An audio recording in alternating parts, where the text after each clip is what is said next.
আসসালামু আলাইকুম বন্ধুরা, সনি কিচেনে আপনাদের স্বাগতম। আজকে আমি বড় মাছ রান্না করব, সিলভার কাপ মাছ। কয়েক পিস মাছ নিয়ে নিয়েছি, হলুদ লবণ দিয়ে আমি মাখিয়ে রেখেছি।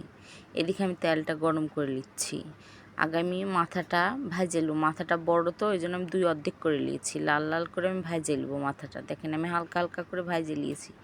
ভেজে মাছগুলো তুলে নিলাম। এখন মাছ কয়েক পিস মাছ আছে, আমি ভেজে নেব।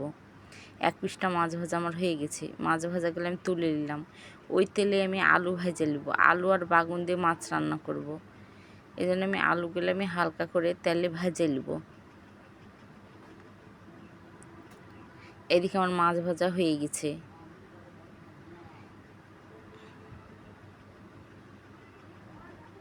আলু ভাজা তুলে নিলাম, কয়েক পিস বাগুন দিয়ে দিলাম। বাগুনটা আমি হালকা লবণ আর হলুদ দিয়ে ভেজে নেব। তেলের মধ্যে একটু দিয়ে দিয়েছি সামান্য। বাগুনটা ভাজে মাছের সাথে রান্না করলে বাগুনটা খেতে ভালো লাগে। অনেক অনেক মানুষ বাগুনের তরকারি খেতে ভালোবাসে না।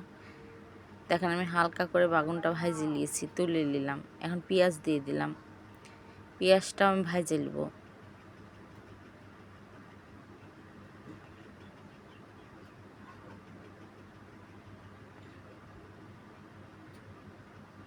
আমি পেঁয়াজটা সুন্দর বাদামি রঙের ভাজে নিয়েছি। ওর মধ্যে আমি আদা রসুন বাটা দিয়ে দিলাম।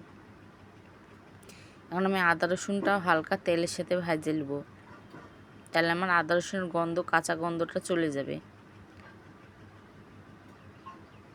এখন আমি সামান্য পানি দিয়ে দিলাম। এখন হলুদ, মরিচের গুঁড়া, জিরে ধনের গুঁড়া, জিরের গুঁড়া দিয়ে দিলাম। এখন আমি মশলাটা সুন্দর করে কষাই নেব। দেখেন আমার মশলা থেকে সুন্দর তেল বাড়াই গেছে।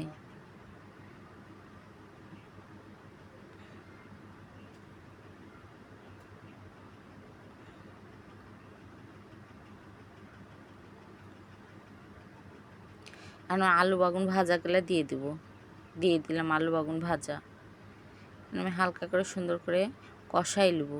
কেন আলু আর বাগুন আগেই আমার সিদ্ধ হয়ে গেছে, ভাজে সিদ্ধ করে নিয়েছি। মশলার সাথে সামান্য কষিয়ে আমি ঝোল দিয়ে দেব।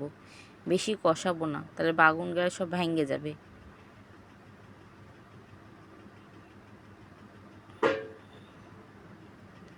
এখন আমি ঝোল দিয়ে দিলাম, মাছগুলোও দিয়ে দিলাম। এখন আমি ঢাকনা দিয়ে দেব। দেখেন আমার মাছের তরকারি হয়ে গেছে। মাছের তরকারি রান্না আপনাদের কেমন লাগে অবশ্যই কমেন্ট করে